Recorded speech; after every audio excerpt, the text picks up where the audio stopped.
Golden State Media Concepts bring you Book Review Podcast, a haven for bookworms of all ages and the widest genres, from mystery to memoirs, romance to comedy, fantasy to sci-fi. If you love to read, this is the podcast for you. It's the Golden State Media Concepts Book Review Podcast.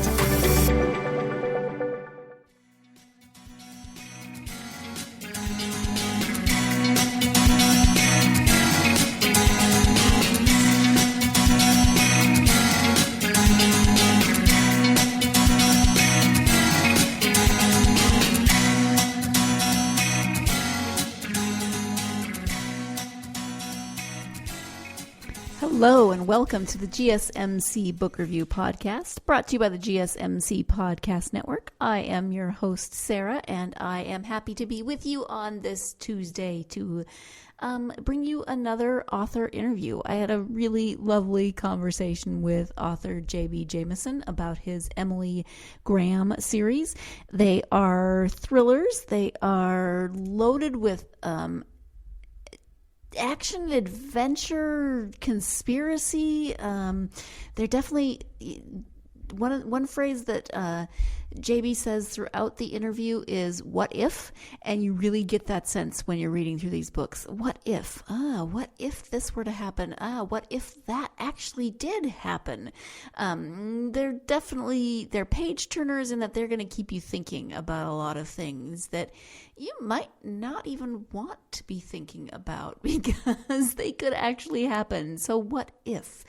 Let me go ahead and give you the description from the first book, which is called Disruption.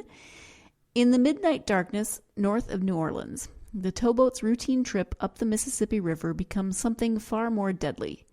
Captain Charlie Graff is suddenly thrust into the middle of one of the most twisted domestic terrorist plots ever conceived. He has to use his skill as captain to protect his crew, his boat, his river, and his country. But he is not alone.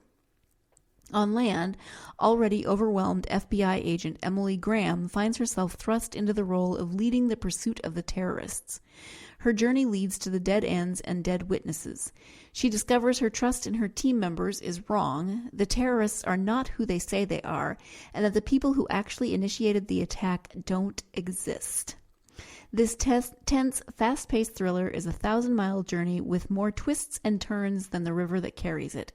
A story that begins and ends with betrayal. Betrayal that has but one goal: disruption.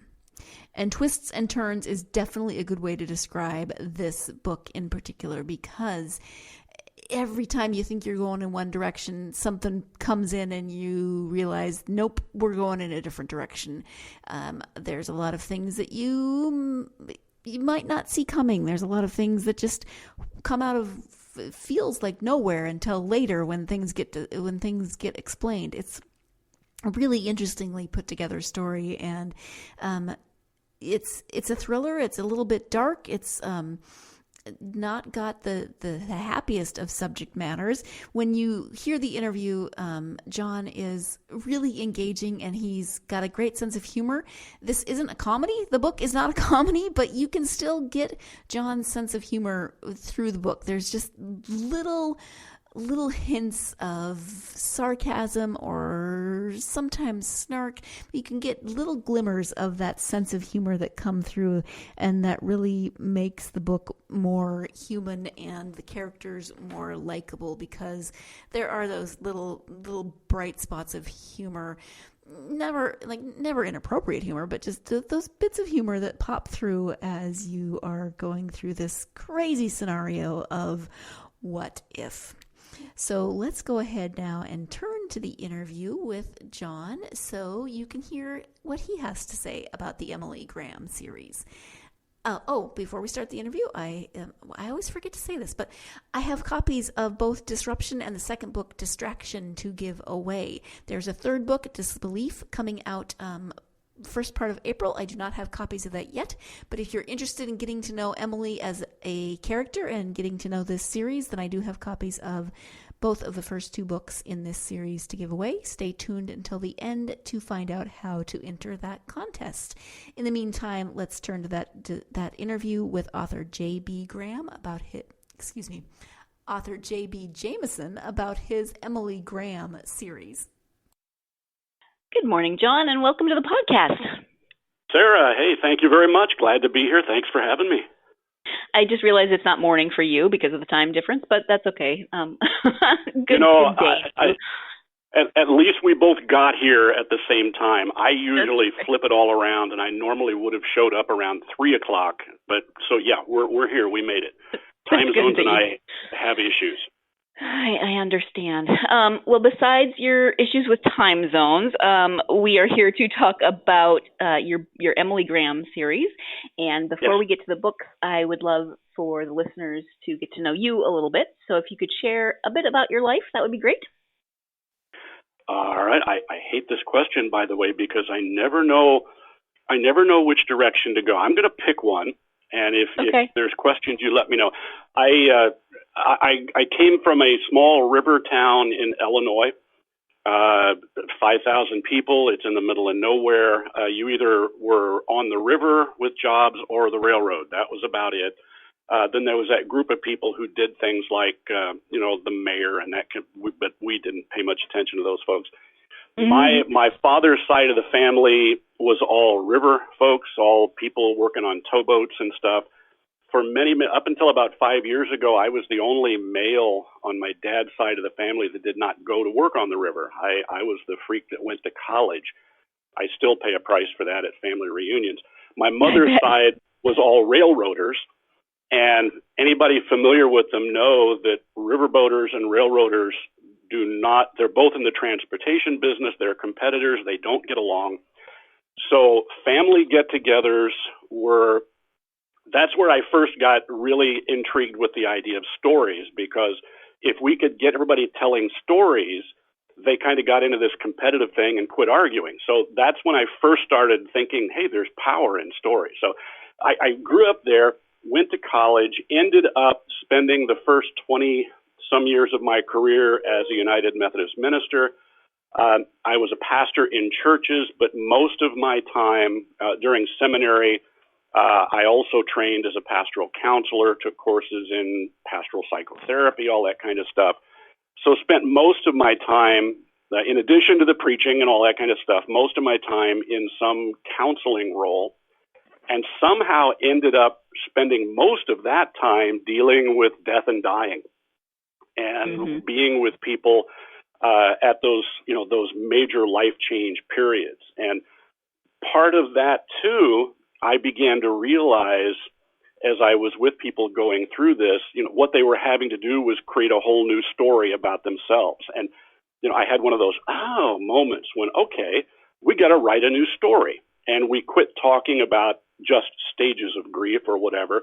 And we started imagining, what if, or what, Anyway, that led into kind of one of those moments where I wondered why some people had those tragic life experiences, but ended up eventually coming through them. And others had the same type of experience and just stayed there. They got stuck. And I started to figure out, at least to my satisfaction, that the people who were able to rewrite a story were the people who were able to learn. They were able to relearn and learn new things. Those who got stuck were kind of like my folks who were the learned.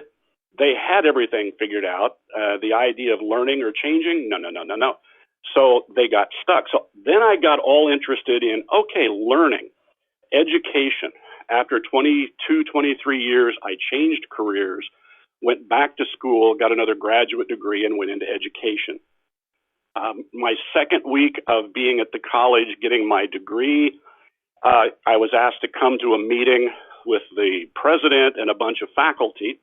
I also had some technology background just from messing around. I was asked to come to a meeting and kind of referee this group of very angry faculty members who were upset because these students today won't pay attention, they won't read, they won't listen, all they want to do is play games. I found myself in that meeting doing counseling again, the same thing. We had this group of learned people who really didn't know how to adjust. They were all PhDs, which I need to be careful because I'm one now too. But I found myself doing the same thing. I left that meeting actually hired in a position as the director of academic computing, which didn't exist until then. My job was to help them change, help the school and the faculty change to deal with the new group of learners. That led to about the next 10 or 12 years at 3 or 4 different universities doing that. I ended up at one of the national for-profit schools. I was hired.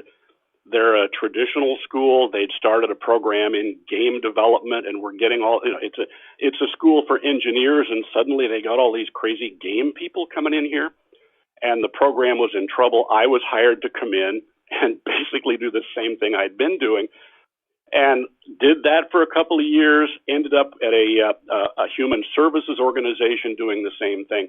In every one of those situations, all I did was go in and help people create a story.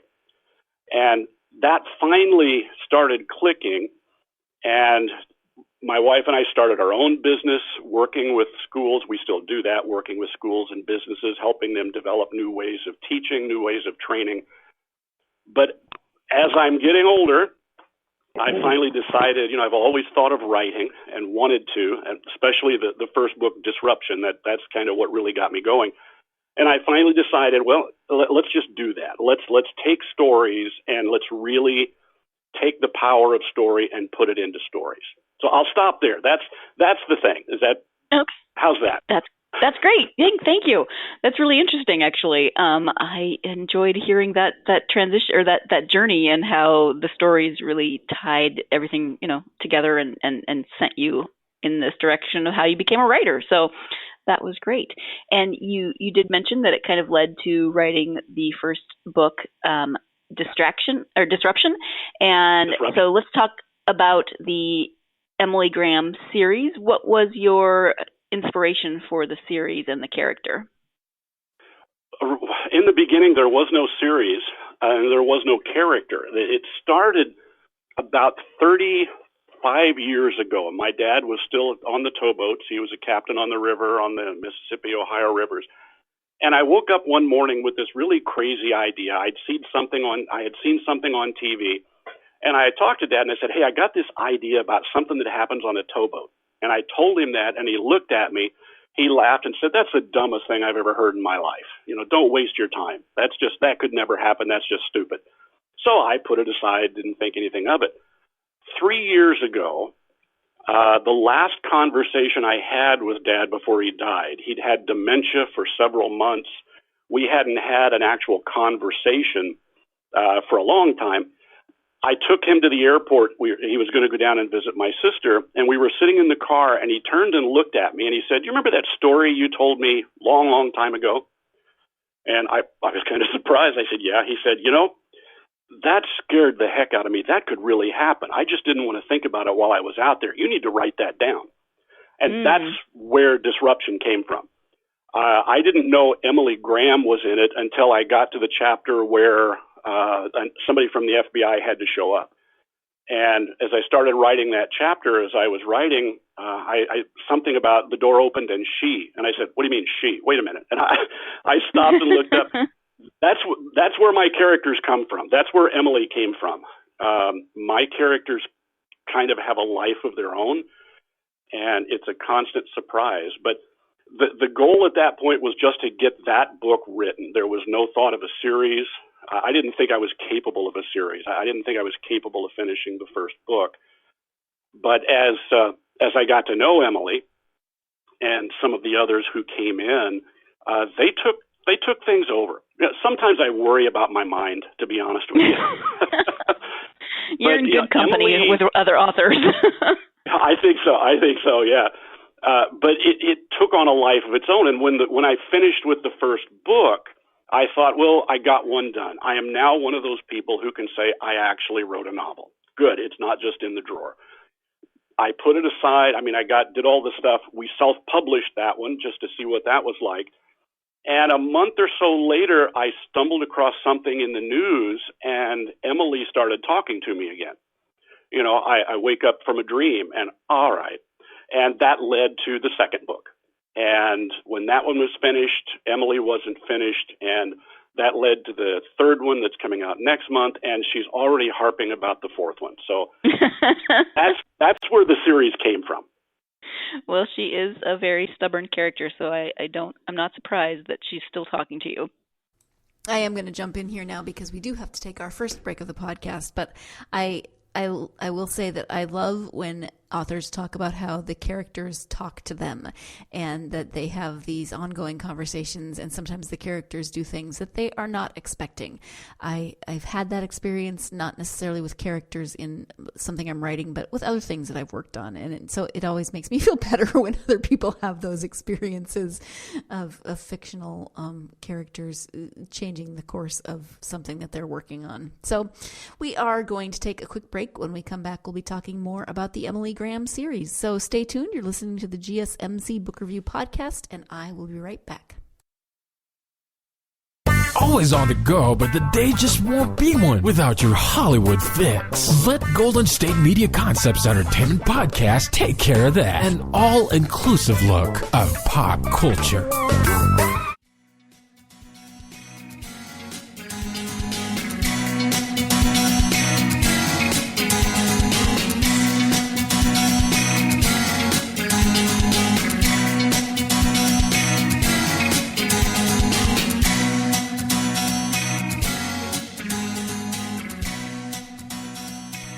Welcome back to the GSMC Book Review Podcast. We are talking today with author JB Jamison about his Emily Graham series. At the beginning of the episode, I gave you the description of the first book in the series, Disruption. Before we continue with the interview, I want to go ahead and give you the description of the second book, Distraction. There have always been people warning us that technology could not be trusted. Someone might use it against us, they said. Someone might find a way to take the things we have created to serve us and use them as a way to destroy us, they said. Today, it looks like those people may have been right. A small group of men with power to do anything they desire has chosen to use that power to make their empires even larger. After 10 years of preparation, the attacks begin. But something goes wrong. Once again, Agent Emily Graham finds herself in the role of having to uncover the truth of what is happening, who is behind it, and how to stop it. And once again, she discovers that sometimes what you see and hear is not reality. It is just distraction. So, as we were talking about before the break, Emily, as a character, just kept talking to John, and that led to the second book. He hadn't envisioned it originally as a series. And so Emily said, nope, we're not done here. And that's led to the second book and a third book, possibly a fourth book that's in the works. So Emily's not going anywhere for a while. But we are going to go back to the interview. And actually, that does answer some questions, because in the first book, it's told from a lot of different perspectives. So if you're going in thinking, oh, this is about Emily Graham, she's kind of the star of the series, then you're thinking, oh, she doesn't even show up for a while. So yeah. That's really interesting how she just kind of materialized through that process. It's been a real growth thing, just the whole thing. The first book was about the story. It wasn't about any particular character. The main character, I guess, was the boat. That was the point of that. I was just taking that idea, and that was the goal. Out of that, Emily came as but there are some others who have stuck around as well, and that it's just been fun to see them keeping going like they're going. It's a surprise to me. Yeah. I wish I could say I was smart enough to plan it, but I didn't. So as Emily is kind of emerged as at least one of the main characters and the namesake of the series, what about her do you think will resonate with readers? I think part of it that I hear from folks who have been reading, one is a lot of folks say, she just seems like she really exists, which is kind of nice. She seems believable. She is stubborn. That some folks like that. Some folks have commented on the fact that Emily is in some ways like many of us. She's an Oreo person. She's stuck between her life and this life of her father, and she's experiencing being a caregiver and going through all of the stuff that my wife and I have gone through and are going through with parents, and how many folks have talked with me and say, yeah, I get it. I get what she's feeling. And I think that's a lot of it. I think the other thing is, it was kind of surprised me. Folks have commented just on how she talks. She sounds real, which got me doing a lot of thinking about dialogue and how I do that. The other thing, I think, for anyone who does read the first and then the second and then hopefully the third, she like us, the stories change her. She's not the same person in book 2, definitely not in book 3. And at the end of book 3, it's another, so she has that part of her is real. I've read some, the old Sherlock Holmes books. Sherlock's same in book 1 pretty much as in book 11, whatever. I love them. That's not a critique. But I think just the fact that she seems real is what I hear a lot. Yeah. So talk about the second book then, Distraction. Can you give us a brief synopsis of that story? Sure. Distraction, like I say, I had no plans for that. And when I finished Disruption, I thought I was done. And then I came across a news article about something that happened in St. Louis. And my first reaction when I read it was, this can't be real. This is more fake news kind of stuff. So I started doing researching and found out, no, this is not only it's real, it's happening right now. And then Emily started telling me, here's what we need to do about this. And and I started imagining, okay, if Emily, what would happen here? And it grew from that. The story involves, part of the theme of the story involves hacking, computer hacking. That doesn't give anything critical away, which is a very real thing. And I, with my background in technology, that interests me. I was concerned about doing much about that because for a lot of folks, it could become so techno-babble that folks might, really turn folks off. But I think we ended up showing the impact of very real impacts that have happened that nobody talks about today that lead to what's going on in St. Louis. So I think that's in all of my books, and maybe this is part, and we may be going in this direction, but really I felt it with Distraction since the story hadn't been in my head for 30 years. The situations in the books are very real situations. The thing with the boat in book 1 could happen. The risks are there. The bad guys who get their hands on stuff they shouldn't have, that has happened. I did the research and found there's a scene in book 1 where we're told some guys stole something out of the back of a truck. I had one person read it and said, oh, that would never happen. That's just silly. Well, I sent them the news article from Connecticut where it did happen. Everything in the books could happen. The hacking things, instead of getting into the technical stuff, I based it on the fact that, people can, if they wanted to, could hack. What kind of car do you drive? Well, never mind. Yeah, never mind. Odds are very good. Yeah, the odds are very good that if somebody wanted to, they could hack into your car. And while you're driving down the road, they could take control of maybe your radio, your air conditioning, your power steering, turn off your brakes, depending on the model. Those are very real things. And the more I read about those and what was happening in St. Louis, Emily and I began to think, why aren't people talking about these things? And so that became, we need to talk about these things. So that's, yeah. No, I'm fascinated by how all of this came about because as I was reading the first book, and you should never assume, but there's a conversation between two characters, and the one character specifically says, we create disruption and distraction. And I thought, oh, see, he's got this whole planned out. And now I find out that it's not quite as cut and dried as that. Well, when that happened, I remember when that line first showed up on my screen, it wasn't a conscious thing, but I suddenly, I stopped at that point and said, you mean there's somebody behind all of this? And, and then I think that came from, I'd been doing a lot of thinking. that was written a year and a half, 2 years ago. And I remember after the election and all the other political and global stuff going on, I just had the thought one day that is it coincidence that this could all be happening in so many different places around the world? What if there was some group somewhere who was just pulling the strings? And that came to me one day driving, and I just threw it away. Well, that came back, and that idea that has appeared now is a part of the continuing story. It comes back in the third book, big time in the fourth one that's just getting started. And I have to tell you, it's turned me into, especially the third book, it's turned me into not necessarily a conspiracy theorist kind of guy, but it makes me a little nervous. Yeah. Because with so much going on in every corner of the globe, is it a coincidence? I still think it probably is.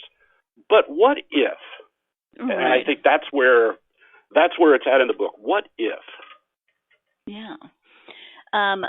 So let's look at that third book then. It's called Disbelief. When does it come out, and what can you tell us about the new story? Disbelief is on the calendar for April 1st. We're just getting ready to bring that out. Disbelief follows, Emily Graham is brought back. It's another, I hadn't originally planned that topic. When I finished the second book, I kind of thought there might be a third. But this one, one day I came across an article, I think it was the New York Times, about a politician in our country and in another country. And I was looking at some of the things they had written and said, and I had to stop and go, really? This is real? And so I began researching, going through, websites like whether it's FBI, CIA, a lot of the declassified stuff, and found out that this is not only real, but he's not the only one, and began getting, realizing there is, in reality, at least on some scale, there is a group, within our political structure who have some ideas and plans they want to carry out that are going to call for changing the Constitution. And they even know how to do that, and they're in the process. And so, again, I'm sounding like one of those people I laugh at when I hear them on the radio. But, these are documented pieces, and the politician that I stumbled across, he admits this. He says, absolutely, that's what I'm doing. That's why I'm here. That's what we need to be doing. And for him and for others, it turns out to be he wants to bring about changes that are in line with his core personal beliefs. That got me thinking. Emily Graham is a strong-willed person, a determined woman. She has her beliefs. What would happen if somebody else basically said, no, you're not going to follow your beliefs anymore. You're going to follow our beliefs. And that's the framework that led to Disbelief. That's the core that's behind it. How it unfolds, I learned things that, Okay. I was going to ask you if you have a set number of books in mind for the series, but it sounds like they wouldn't let you stick to that plan anyway. I don't.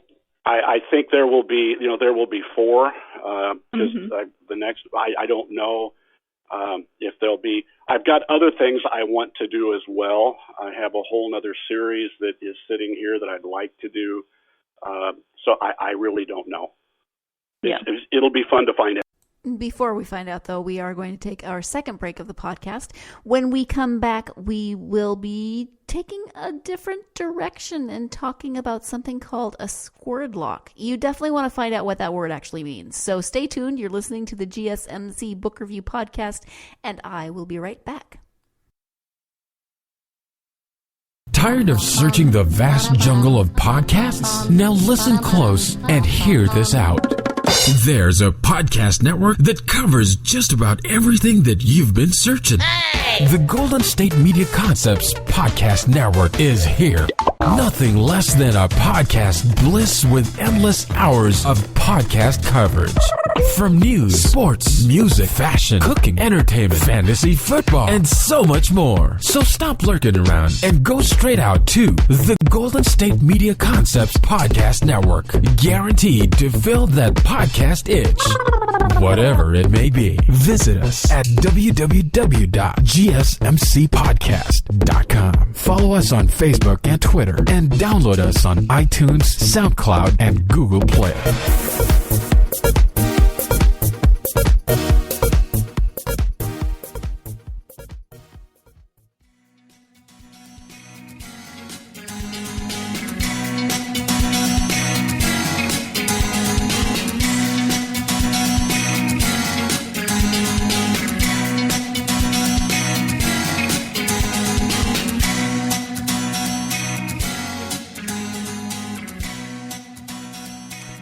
Welcome back to the GSMC Book Review Podcast. I mentioned before the break that you were going to find out what the word Squidlock is all about.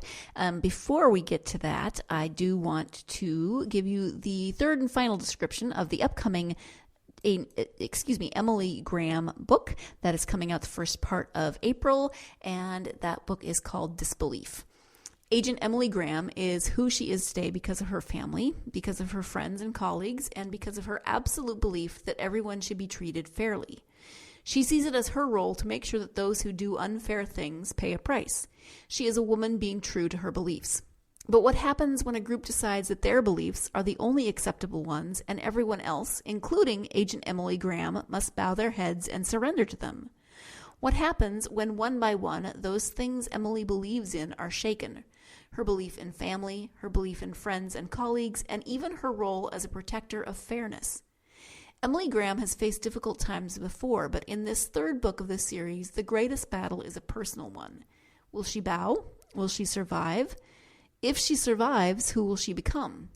In this third battle with a powerful enemy, Emily Graham is faced with completely redefining her life as she finds herself living in a world of disbelief. So that is the description of the upcoming third Emily Graham book, Disbelief. Sounds very intriguing. Sounds like a lot more what-ifs are going to come into play. But I did promise you Squidlocks, so let's go back to that interview, and you can find out what the heck I am talking about with that crazy word. In the meantime, though, when Emily's not yammering at you for a new story, you do write children's books under the name of Pops Jamison, and your grandkids call you Pops. So talk about your children's books a little bit. Yeah, that's a totally different mindset, but the goal is the same. For the adult fiction, the whole idea above everything else is just to tell a good story. Because a good story gives us a chance. My goal is to create an experience for the reader, something emotional to get them away, something else to think about. It's the same thing for the kids. I've written children's things for many years, things that we've used in schools and others. Finally decided to turn some of them into books, and I've been watching our two grandkids, and, kids early on are the greatest storytellers in the world. They, and guess what, and guess what, and then, and it's just marvelous. I noticed as they get older, for our grandson, I think it was second grade, I began to notice that magic was dimming a little bit. He was the same kid, but he was being educated and structured, and taught that, stories are fine, but, mathematical tables, multiplication, those, and I noticed that the light in his eyes was changing. I'm not mashing education. That's not my point. But I started looking at things he was reading, and it's the same for our granddaughter who's just getting to that point. I was looking at the things that he was reading, and they're good books, a lot of the modern stuff, but most all of them, in addition to being good story, had some type of a lesson. There was something to be taken away. When I write children's stories, I've gone to author things, and people say, "So what's the point? What's the moral? What's the whatever?" Well, I can just tell you there aren't any to my stories. The series I'm doing with the children's right now is about the Squidlock.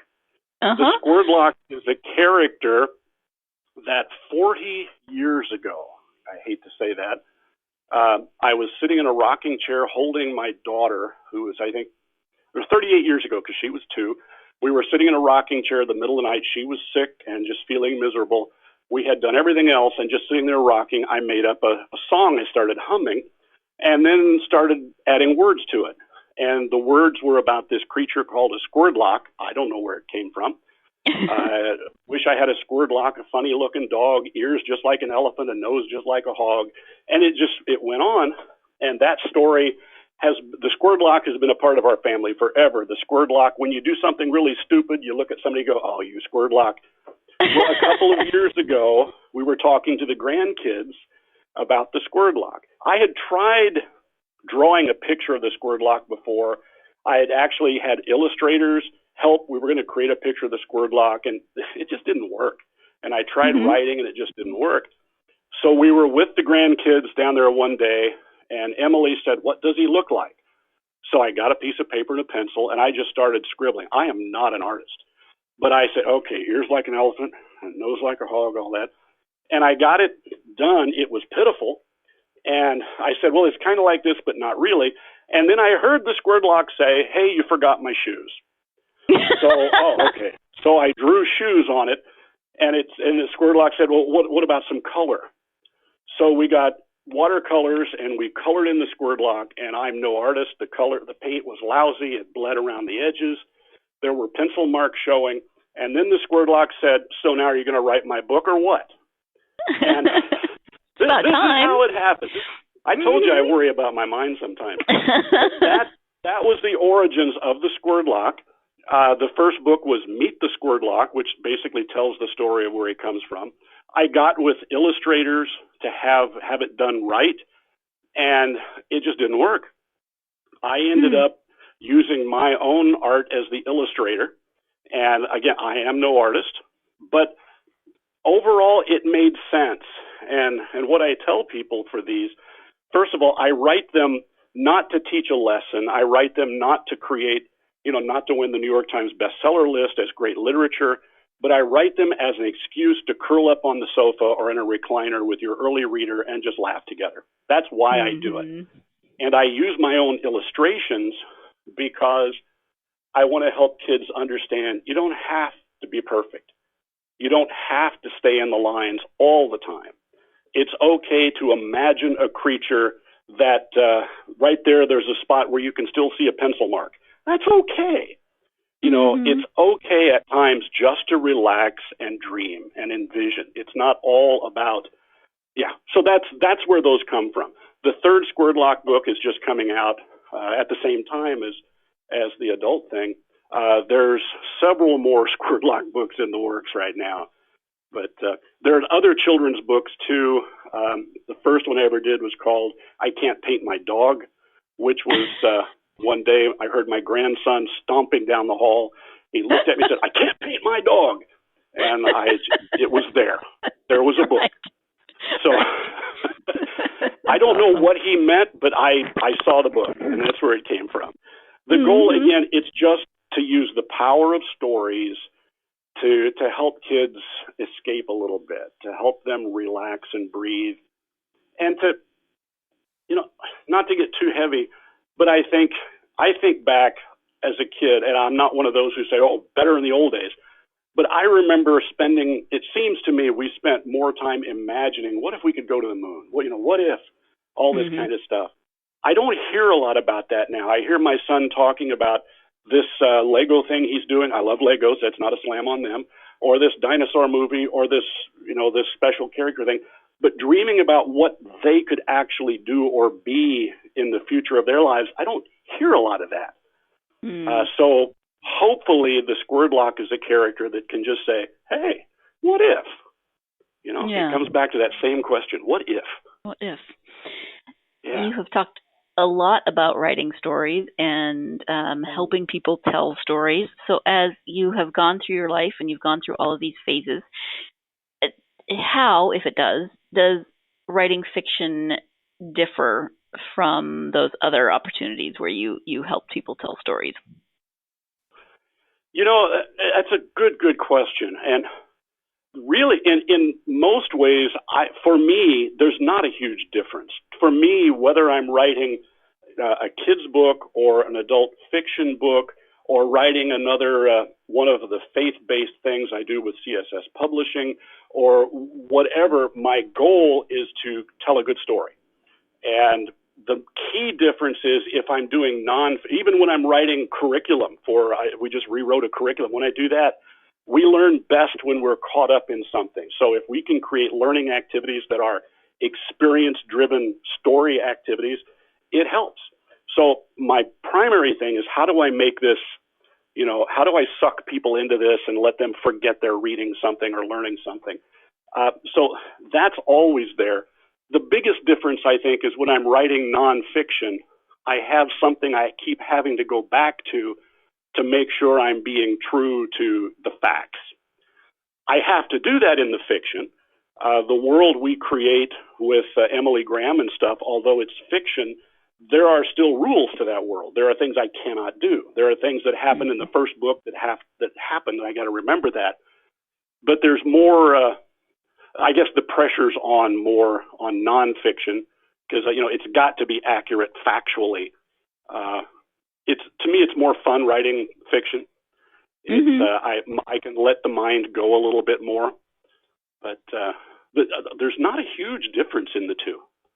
Okay. Yeah. Thank you for that. So out of that experience and out of your processes in writing, do you have advice for aspiring authors? There is so much advice out there. I sat down, I did a presentation a month ago for a writers club, and I sat down, just went to Amazon and found 173 books on how to write a story. And those were the free ones. That's not the cost ones. There's so much out there. For me, in my experience, I think a couple of things for me, the biggest thing that made a difference was figure out for yourself, why are you writing in the first place? Why are you doing this? It made a huge difference for me. When I finally decided after Dad's comment that I was going to write Disruption, I sat down and said, okay, how do you write a novel? And I started thinking about this. And I read that, make sure you don't do this or you'll get bad reviews. And if you get more than 10 bad reviews, then Amazon's going to do this. And you've got to include this because you've got to get at least 20 reviews. And I just sat there going, holy cow. And then I read this book and listened to this thing. And then one day it finally occurred to me, I'm writing this book just because this is a story I got to get out of my head. I want to write this story. If it gets bad reviews, I wouldn't want that, but okay, I'm not going to worry about that. So when I finally decided or realized why I was writing, it changed the experience for me. Things I was worried about, I didn't worry about anymore. It was freeing. As I worked on the other things, some of the things I'm writing, the things I do with the traditional publisher, I'm writing it to make them happy, to meet the requirements of their market and so forth. So that changes how I approach it and what I need to worry about and pay attention to. But I see so many folks who, what they really want to do is just write these stories for their families or whatever, but they spend so much time worrying like I did. So the first thing is, why are you doing this? If you're doing it just to write, then just write. Don't worry about it. Don't worry about all of the commas. Those take care of those later. But just, why are you doing it? If you can answer that, it makes a huge difference.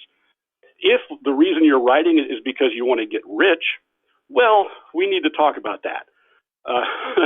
It could happen, but I don't know that that's a reason to spend the hours, unless you're going to do it for a long time, but whatever. But the first thing to me is, why are you writing? The second thing to me is just sit down and write. When I started out, after I decided to write, I read something from James Patterson who, outline everything, full outline, every chapter and a paragraph for each chapter. And I went, oh, okay. I tried that. Oh my goodness. That did not work for me. I read others with all of these things you should and shouldn't do. And I finally, I just sat down and started writing. I quit thinking, and I just sat down and started writing, and Emily showed up, and the others showed up, and later I could come back and worry about turning all that into a book. But if you want to write, the secret is just write. Write it, let people look at it, suck up the ego, listen to what they have to say. You don't have to agree with it or do it, but listen. You will learn. I just got, for the next book, I just got notes back from my pre-readers, and they found some things that, cool, so a couple of them could have bruised the ego. But no, so I get it to other people. The main thing, though, is just write. I get with so many people in groups that I want to write one of these days. I want to be a writer. And so what have you written? Well, right now I'm reading this and this. I wonder how many authors there are out there that spend their time reading about writing but never write. Huh. Mm-hmm. That'd be interesting. There's a bunch of them. I was one for a long, long time. Yeah. But every author is different. Every writer is different. I've read people that say if you're not writing, 10,000 words a day, you're not a real author. Stephen King, whatever you think of Stephen King, he's got his process every day, even Christmas. He's going to spend time writing. Okay, if that works, fine. If that doesn't work for you, doesn't mean a thing. Just write. Seems like really good advice to me. We are going to take our final break of the podcast, and when we come back, we will have the conclusion of this interview with JB Jamison. So stay tuned. You're listening to the GSMC Book Review Podcast, and I will be right back. Golden State Media Concepts bring you the Bible Study Podcast. Reflect and journey the Bible as together we study God's Word and be inspired. Bible study made fun and informative for all ages. It's the Golden State Media Concepts Bible Study Podcast.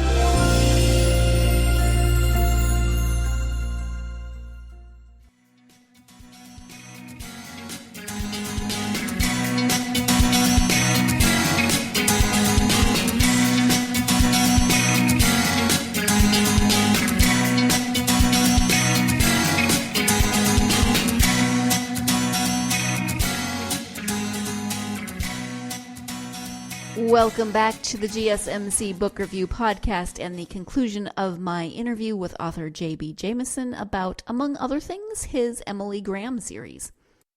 I want to kind of backtrack a little bit, talking about another thing that you've written, which is on your website. You have a serial.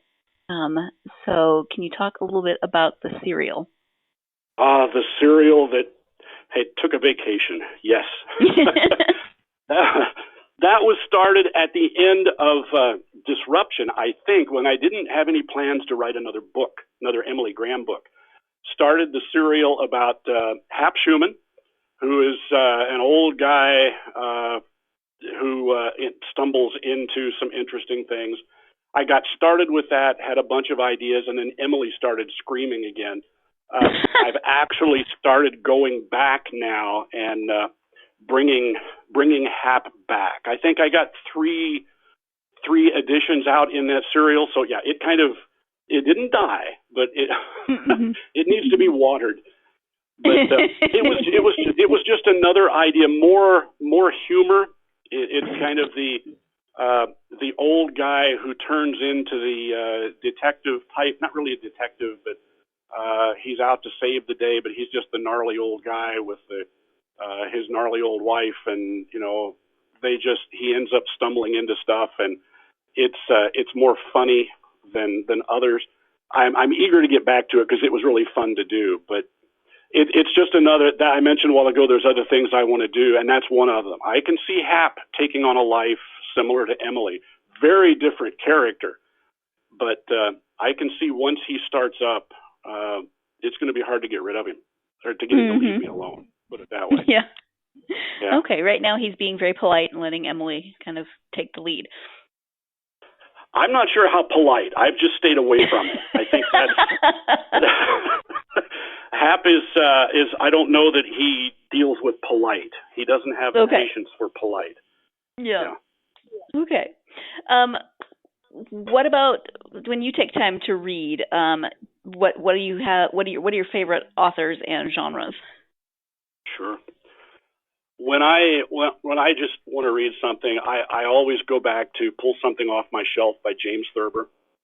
I love Thurber. As an individual, he was kind of a putz, but the stuff he writes, I just love the way he uses words. The images that he brings to mind just from the use of simple words, and the pictures he paints. I like that. It's a different genre. I wish I could write that. That type of humor he does, but I think Emily Graham takes some of her from him. There's this kind of wry, sarcastic, whatever, and I think that's partly there. Thurber, I'll read a lot. I spend a lot of my time. I go to archive.org. Which I've spent more time on than anywhere, and I will spend time reading some of the old pulp stuff, Dashiell Hammett, the old stuff. I love old-time radio, listening and reading the scripts and the stories. And again, it's because those folks, they were storytellers. And radio stuff, it's all words. It's pictures they paint, not that we look at on screen. And I think of some of these writers. I think of I don't know. Patricia Highsmith comes to mind. She did the Mr. Ripley series and others. Some of these folks wrote for radio programs that were on every day of the week. They had to write a new story or a 20-minute piece of a story every day of the week, 365 days a year. And every one of those had to be true to everything that had happened before. Some of those, the Lone Ranger series, they did one every day of the year. And there was a canon of stuff about the Lone Ranger in history they had to be truthful to. And yet somehow every day add to it and hook people to bring them back tomorrow. Those people knew how to write a chapter. I think as I was writing this last book, it occurred to me a lot of my chapters are short, which is by intention. I like to write a chapter you can read while you're standing in line at the coffee shop if you need to. But I also realized I'm writing radio serial episodes as chapters. They're short, and I try to end each one with a hook. Come back tomorrow. Yeah. But those folks, I've read a lot. I've taken classes on writing stories, how to do this. I've learned more about storytelling and story writing from those old-time radio people, the folks who wrote the old pulp novels that are all available free on archive.org. It's wonderful. I spend a time, at least a couple times every week, looking at Calvin and Hobbes, Bill Watterson, because of the interaction, the realness of those characters. Hobbes is, the tiger. It's amazing. Emily has a lot of Hobbes. She's a Hobbesian if she had to pick a theology. It's this personality of looking at the world that these humans are exhibiting in and going, what are you thinking? There's a lot of that in Emily. Same with Pearls Before Swine, Stephen Pastis. Looking at the situation from a completely different perspective. Those are things. I don't read a lot of modern novels, not because there's anything wrong with them, but there's one reason primarily. A lot of times folks will, talk about something I've written and said, oh, I know where you got that. You got that out of, and they'll name somebody's book. And I can honestly say, nope, haven't read it. Nope, I don't want to be accused of that. It may be the same, but that's not where I got it. Right, so, right. It's a diverse stuff that I read, but it's all focused on just how do you tell just a darn good story. Yeah. Thank you. You have a website, so tell people the address of your website and where they can find you on social media. Sure. Our main website is jamisonbooks.com. And we've got a site, jbjamison.com. They're all under Jamison Books, but you could do JB Jamison or popsjamison.com. We've tried to make it as easy as possible to get there. I am not always the best at keeping the site the most exciting. That's part of the challenge of the self-publishing side of things, which is something I'm still learning. That's probably worth a whole other conversation someday. But we have our website. We're on Facebook at Jamison Books on Facebook. We're on Goodreads. You'll find us there. Of course, Amazon Kindle, the other places like that. But that's where we are. If anybody listening does check us out, I love hearing from folks, storytellers, writers, or wannabes. Just, how's it going? What's going on? What's working? What's not? I'm learning this stuff. I'm a long way from, I'm a writer. That's the other thing, other advice. As soon as you type the first letter or write it, you are now a writer. It's no longer, I want to be someday. You are an author. You may not be published yet, but that doesn't matter. So mentally make that change. That jumps us back in the conversation.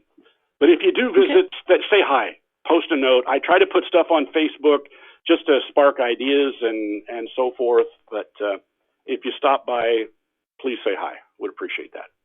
Yeah. Okay. Thank you. We've talked about a lot of topics today, but is there anything that we haven't covered that you would like for people to know about writing or about your books? Anything that we haven't covered?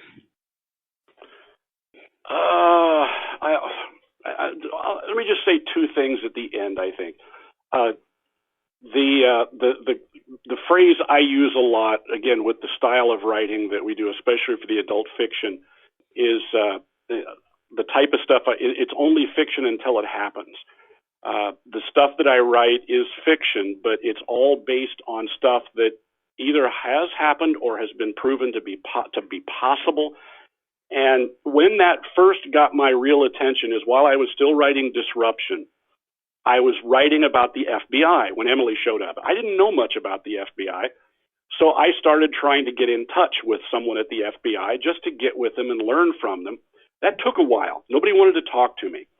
I finally got a meeting with an agent from our area office who's the community liaison, and we met at a coffee shop. And we'd never met, we'd never talked, but I said, I'm writing a book about, and he said, yes, we know. And I stopped. And I went, excuse me? He said, no, go ahead, go right ahead. And I said, well, I've been doing some research on nuclear. He said, yeah, we know. I said, wait a minute. And we talked a little bit, and I'm starting to glance out the window looking for black vehicles parked out there. And as we're going along, he finally looked at me and he said, are you really sure you want to write this book? And I said, are you telling me not to? Oh, no. We would never do that. But I'm just asking, are you sure you want to write this book? And I said, yes, I am. And that was the first of a few contacts I had with him. I ended up being put in touch with a former agent who's gone now. He was one of the agents leading the investigation in the Bernie Madoff thing. He had retired, and he was willing to talk with folks like me. We had several conversations, and when I told him that story, he said, oh, yeah, they're aware. He says, you're looking at things that we're very much aware of. I said, well, should I stop writing? I don't want to give people ideas. He said, oh, they've already got those ideas. Don't worry about that. You write your stories. So this is real stuff, and that's part of the reason I write those is just, hey. But I guess the other main thing, again, I would just say that I said a while ago, if you've ever thought of writing, don't wait until you're 65 to write your first novel. I did that, and it's okay. But when you do that, you start thinking, if I would have just started this at anything before 65. So if you've got any ideas, don't worry about it being any good. Don't worry about what's going to happen to it. Just start writing and see what happens. Enjoy the trip. Okay. Thank you so much. It has been so much fun to talk with you today. I really appreciate you being a guest. Well, Sarah, thank you very, very much for the time, and we need to talk more. I've got questions for you one of these days. That sounds great. Thank you. Thank you once again to my guest, JB Jamison. John, I'm a little scared about all the questions you want to ask me. Not really. I'm just used to being the one who asks the questions, so I don't know about being on the other side of that. At any rate, thank you again for taking the time out of your weekend to come and talk to me. Thank you, as always, my listeners, for joining me on this podcast journey of books and authors and all of that wonderful stuff. If you are interested in learning more about Emily Graham and finding out about all of the what ifs, as I mentioned at the beginning of the podcast, I do have copies of both Disruption and Distraction to give away. So you can jump into the Emily Graham series before Disbelief comes out in a few weeks. It's very easy to enter the giveaway. All you have to do is go to our GSMC book review social media pages. Those links are in the show description. Facebook, Twitter, or Instagram, and comment on this post. Episode 146, interview with JB Jamison. That's it. Just comment and you'll automatically be entered to win a copy of either Disruption or Distraction. And you can jump into the Emily Graham series. Thank you once again for joining me. I hope you will join me again on Thursday. I realized when I did the Ireland episode last week that there was something that I wanted to talk about that wouldn't quite fit into that episode and needed its own. You're going to have to join me on Thursday to find out what that is. So join me again on Thursday, and in the meantime, get out there and get yourself lost in a good book. Thanks. You've been listening to the Golden State Media Concepts Book Review Podcast, part of the Golden State Media Concepts Podcast Network. You can find this show and others like it at www.gsmcpodcast.com. Download our podcast on iTunes, Stitcher, SoundCloud, and Google Play. Just type in GSMC to find all the shows from the Golden State Media Concepts Podcast Network, from movies to music, from sports to entertainment, and even weird news. You can also follow us on Twitter and on Facebook. Thank you, and we hope you have enjoyed today's program.